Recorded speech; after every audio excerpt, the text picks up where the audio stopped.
Então, gente, continuando aqui, a gente tem também, referente à questão de desemprego, o conceito de desemprego oculto. O que é o desemprego oculto? Ele é composto pelas pessoas que estão trabalhando, né, têm uma ocupação, mas estão insatisfeitas com sua atual ocupação, seja pelo salário, pelo trabalho em si, pelas condições de trabalho, e por isso estão procurando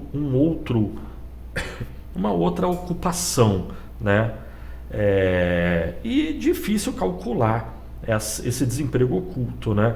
O IBGE, ele até uma das perguntas que ele faz na pesquisa é se a pessoa está trabalhando ou não. Se estiver trabalhando, ele pergunta: trabalhando, você procurou outro emprego nos últimos 30 dias, se eu não me engano? O IBGE chega a perguntar isso. E tudo bem, algumas pessoas podem estar trabalhando procurando outro emprego, mas isso não significa que elas sejam ocultamente desempregadas, né? Qualquer pessoa busca uma vida melhor e daí que busca um emprego melhor. Não quer dizer que seu emprego atual seja terrível, mas o objetivo do desemprego oculto seria ver as pessoas que estão insatisfeitas, né? Então elas estariam ocultamente desempregadas, tá? Esse é um conceito de desemprego oculto. Outro conceito referente ao desemprego, e que é terrível, muito pior que o desemprego, é o conceito do desalento. O que é o desalento? O desalento são as pessoas aptas e dispostas a trabalhar, mas que já desistiram de procurar emprego, né? E por consequência não estão procurando emprego. Então a pessoa está em idade ativa, mas não procura emprego, então entra na conta da população economicamente inativa ou não economicamente ativa, né? E sendo assim não compõe nossa taxa de desemprego, embora o IBGE, ou de desocupação, né? Embora o IBGE também faça estimativas desse desalento, né? Última vez que eu vi o desalento no Brasil, eu não me lembro qual o período, mas estava na taxa, no nível de 1,8% da população. Terrível, né? De cada 50 brasileiros, quase um desistiu de trabalhar, né? De cada 50 brasileiros em idade ativa, né? Desistiu de procurar emprego, né? Terrível. Mas referente a esse conceito de desalento, então é importante, eu esqueci de falar no vídeo passado, a diferença entre PEA e PEI, né? População não economicamente ativa e população economicamente ativa. Eu até falei qual é a população economicamente ativa, se compõe daqueles 4 tipos de ocupação ali, né?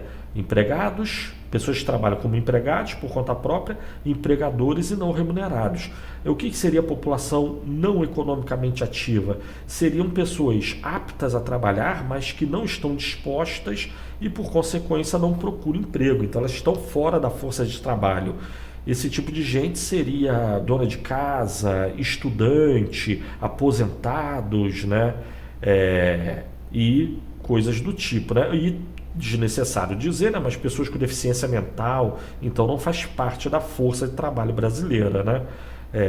Mas isso não é nem para ser dito. Lá no início do curso a gente falou, agente econômico são as pessoas que gozam de perfeitas faculdades físicas e mentais, né?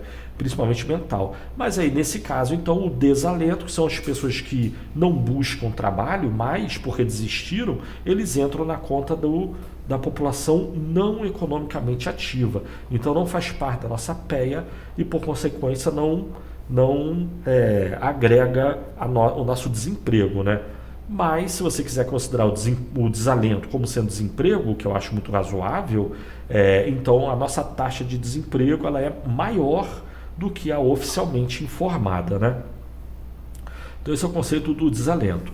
Outro desemprego, que aí o IBGE não calcula, nunca vi estatística sobre isso, é o conceito de desemprego estrutural. E sempre vou falar dele porque sempre tem gente, né, para comentar. E existem 2 conceitos de desemprego estrutural. Um tem sentido, o outro não tem cabimento nenhum, né? Um que tem sentido é você considerar que existe um desemprego estrutural na economia, no sentido de que o perfil de qualificação da mão de obra não é alinhado ao perfil de qualificação da mão de obra que é demandado pelas empresas. Então as empresas querem um certo, do país inteiro, né? As empresas querem um certo tipo de funcionário, mas a população desse país tem uma qualificação que nada tem a ver com a demanda de trabalho das empresas, né? Isso, a rigor, é um absurdo, não tem cabimento algum, mas pode ocorrer. Por exemplo, no Brasil, por muito tempo a gente sofreu de desemprego estrutural, e há quem diga, possivelmente tem gente que vai dizer que ainda hoje sofre, né? Era no período que o Brasil era um país agrícola, e aí o governo forçou e acelerou a industrialização do país. Então você tinha uma população que era agricultura, agrícola, né? Agricultor, e no instalar de dedo essa população vira mecânico, operário de fábrica. Difícil, né? Então acaba que, de um lado, a nova economia criada pela intervenção do Estado demandava operários, mas operários não existem na economia, o que tem é agricultor. Então acaba que o governo, de um lado, ele meio que prejudicou a agricultura e favoreceu a indústria, só que a população, ele tirou recursos, né? Forçou o trânsito, né? A mudança de recursos da agricultura para a indústria, só que a mão de obra não conseguiu fazer essa migração da agricultura para a indústria. Um narco da população fica desempregado porque é agricultor e não consegue trabalhar como operário de fábrica, não tem qualificação para isso. Esse é um conceito de desemprego estrutural. Certamente existe em muitos países, especialmente esses que passaram por situações como essa que eu citei do Brasil, né? O governo, curto e grosso, forçar a economia a ser o que ela não é. Ele quer forçar uma transformação da economia e a qualificação da mão de obra do país não acompanha essa transformação, né? Isso é uma coisa. É um conceito que pode existir, certamente tem, mas é basicamente o conceito de país subdesenvolvido, né? Que quer forçar um desenvolvimento, ainda que de fachada, né? Outro conceito de desemprego estrutural é a ideia de que a economia, para funcionar, ela necessita manter uma certa taxa da população economicamente ativa desempregada. Isso aí é um completo absurdo, não tem sentido, muito menos fundamento, não há nenhuma comprovação disso. Qual é a taxa de gente que tem que ficar desempregada? Isso não existe, né? Aí tem que citar, né? Tem gente lá que sempre tem aluno para citar, tem o Karl Marx que falou no Exército Industrial de Reserva. Não existe isso, simples assim. Se tem, qual é a taxa e com base em que se define essa taxa que é necessária? Não existe essa taxa de desemprego referente a um desemprego estrutural, no sentido de que necessariamente para o funcionamento de uma economia, especialmente uma economia capitalista, seja necessário manter certa parcela da população desempregada. Me dá aí estatística, pesquisa que indica qual é o desemprego estrutural da economia. Não existe isso, é um completo absurdo, né? Mas enfim, temos esses conceitos aí de ocupação e desocupação. E aí só vimos números brasileiros, que logicamente não serão cobrados na prova. A gente tem o que? A evolução aí trimestral nos últimos 6 trimestres, encerrando aí no primeiro trimestre de 2020. A gente tem a estimativa do... Esqueci de aparecer ali não apareceu ali a fonte. Acabei só corrigir aqui. Tem a estimativa aí dos valores brasileiros, né?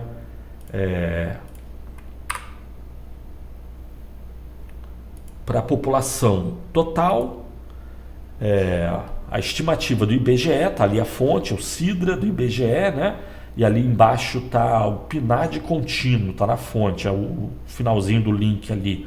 Então a gente tem a estimativa da população, como que evoluiu nos últimos trimestres. Atualmente, no primeiro trimestre de 2020, a gente tem uma estimativa de 210 milhões de habitantes, e a nossa PIA, que é a população em idade ativa, 14 anos ou mais, é estimada em 172 milhões de pessoas, né? Os valores estão em milhares, então são 210 mil milhares, então é 210 mil vezes mil, né? 210 milhões a população total, a PIA 172 milhões, e a nossa PEA é de aproximadamente 105 milhões, né?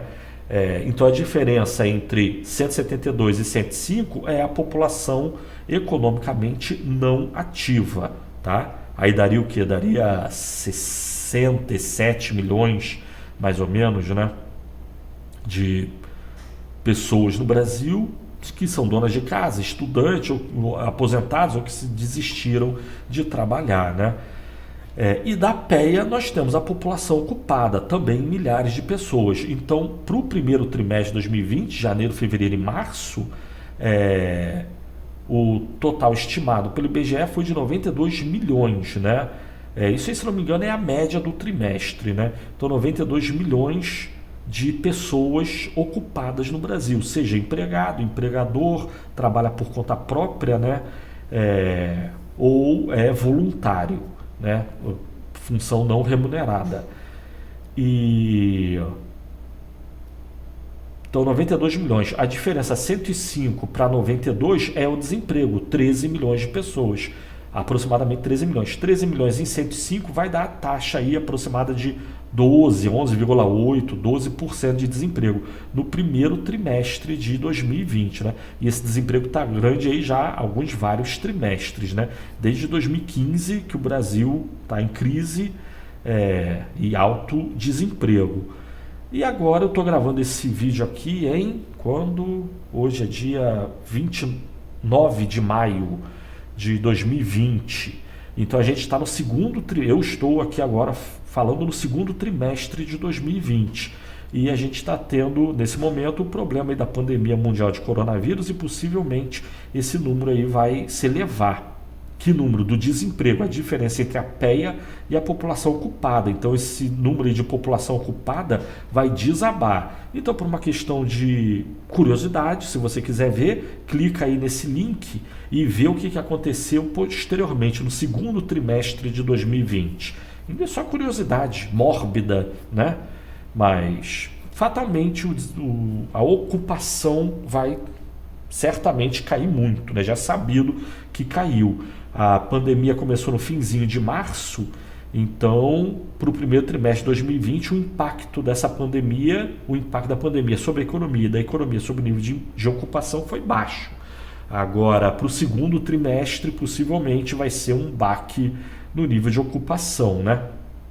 E por último ali, também só curiosidade, o rendimento habitualmente recebido. Então, às vezes as pessoas recebem a mais, outras vezes recebem a menos. Normalmente, a média que as pessoas recebem em reais seria esse valor aí, né? A média no Brasil. Então, não cabe falar em salário, né? Normalmente eu olho essa tabela e falo o salário médio, mas não é o salário. É salário, comissão, participação, né? Lucro. E lucro, pode botar aí também, né? Muita gente vai falar, não, os lucros são milhões. Não, mas primeiro você tem que pegar uma empresa e dividir o lucro pelos patrões. Outra, você tem que pegar o lucro das grandes empresas e das pequenas também, né? Então, o rendimento habitualmente recebido é, em média, pelos 192 milhões de brasileiros que trabalham, né? Se pegar todas as rendas, dividir por essas pessoas aí, pelos 92 milhões, em média, normalmente as pessoas estão recebendo no segundo trimestre de 2020 algo em torno de R$ 2.400, né? Essa é a renda média de um brasileiro, tá certo?